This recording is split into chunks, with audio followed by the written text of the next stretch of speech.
Hi guys, no slides, just a notebook, but I actually really like the way notebooks look, so I think it speaks for itself. So a little background, I work in the horticulture industry. So we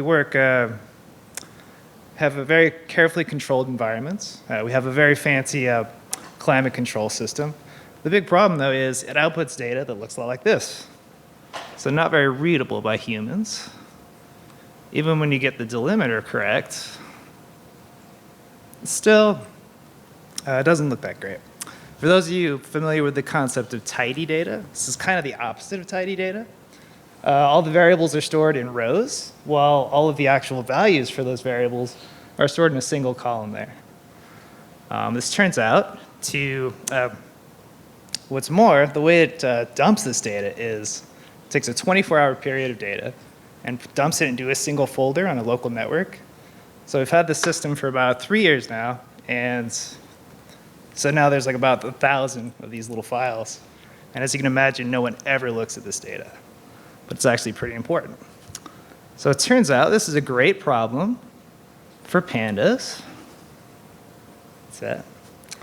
So the first step, I created a list of all the different file names. And then I ran it through a program that basically read the file. There was 2 different delimiters, a semicolon and a comma. So I had to figure out how to deal with that. Transform it, clean it up, do the date times. And I ended up with this nice, well-formatted data frame in a tidy data format. And that allowed me to create graphs that look like this. So you can see there was a period where the climate control system failed. It got really hot. We actually had a lot of problems about this, and I was able to trace the problem back to this really hot spell we had in June and really say, oh, this is what caused all the problems. And everyone was very impressed. So another example I want to go through real quick. We inject fertilizer through an injection system. Basically, there's big tanks of fertilizer, and they are injected at a certain rate. So for every liter of water we apply maybe 3 milliliters of fertilizer, something like that. And the only sensor data we have on this is a reading of how full the tank was at any given time. And because of the chemistry involved, there's actually 3 tanks. So I have these logs of these 3 tank levels. I had to figure out if the system was functioning properly. So the way I did this, loaded all the data every minute for months and months. We had a reading of where the tank level was in each one.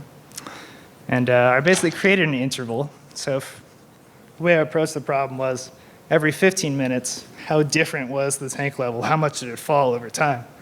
Because as we use the fertilizer, the levels fall until it falls down to a small level and then it gets refilled. So by doing this, I was able to figure out the ratios were all off. So the solid black line here is the actual target, and I realized we were using way too much of the first part of our fertilizer mix, which is a lot of nitrogen. So we were just dousing our plants in nitrogen, and we were under-injecting part B, which is iron, all the micronutrients. So we're really starving our plants without even realizing it. After adjusting it, everything looks much better. So all these colors are green, everybody's happy, plants are happy, and this is the only way I was going to be able to figure out that our equipment was actually functioning properly. That's it. Thank you, guys.